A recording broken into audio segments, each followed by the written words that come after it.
We're going to speak to our favourite doctor, who is, of course, Dr Dean Eggitt, GP and CEO of Doncaster's local medical committee. Dr Dean, very good morning to you.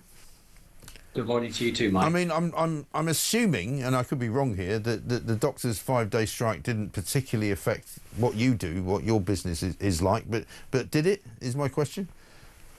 Yeah, I wish that was the case, that it didn't affect us, but it did affect us. So we're a training practice here, as are many practices across England.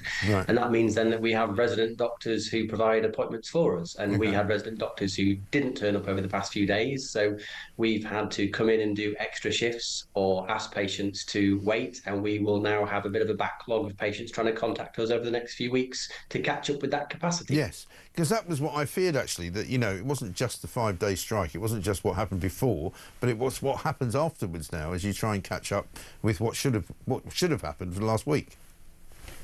Yeah, there's a patient catch-up. So those patients who couldn't get through to us will now try to get through to us, and we'll see them eventually, and that will have a knock-on consequence for a few weeks. But even on the days when we were open and the resident doctors weren't here, those who were working were slotting in extra patients and overbooking clinics. So you caught me in a bad mood today, Mike, because quite frankly, I'm exhausted. Over the past few days, it's been extremely tiring, to the point where on Monday when I was driving home, I didn't quite feel safe. I felt a bit drunk. My brain wasn't working properly and I was struggling to put sentences together. I was just working so hard. Wow. And, you know, you and I have been talking for quite a long time as well, Dean, and I was going to ask you, actually, have things improved under this government at all? You know, have you found that your job has got easier? It sounds like it hasn't.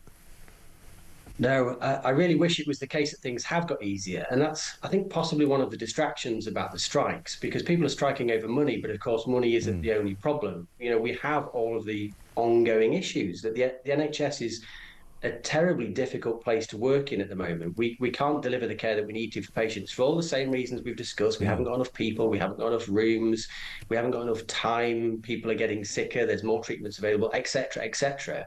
And the reality is, no matter how much you pay staff, all of those problems aren't going to go away. So if we give pay rises to resident doctors now, nurses next week, the consultants the week after, GPs the week after, the pressure is still there. And in a year or two's time, we're going to come back saying this is still untenable. Right. So there's something to be and we're going to have less money about the future of the NHS.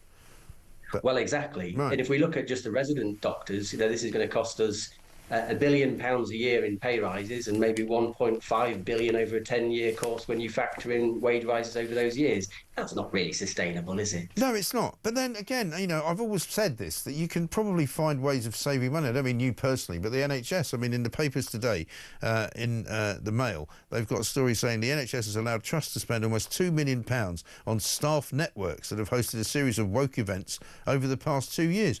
And you've got staff attending things like Embracing Your Afro Curly Hair at University College London, International Pronouns Day at Barking, Havering and Redbridge University Hospital.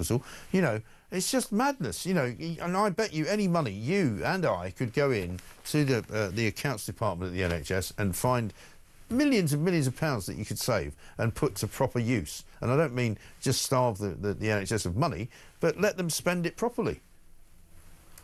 I agree. The NHS is wasteful. We spend lots of money on things that have impact for small groups of patients or even large groups of patients. But is that impact really necessary when we can't afford the basic standards of care? And we really need to come back to the point that resident doctors are striking at the moment for pay. But in the horizon, we have nurses who are going to be striking for pay, consultants who are talking about it at the moment, and GPs who are going back to that discussion too.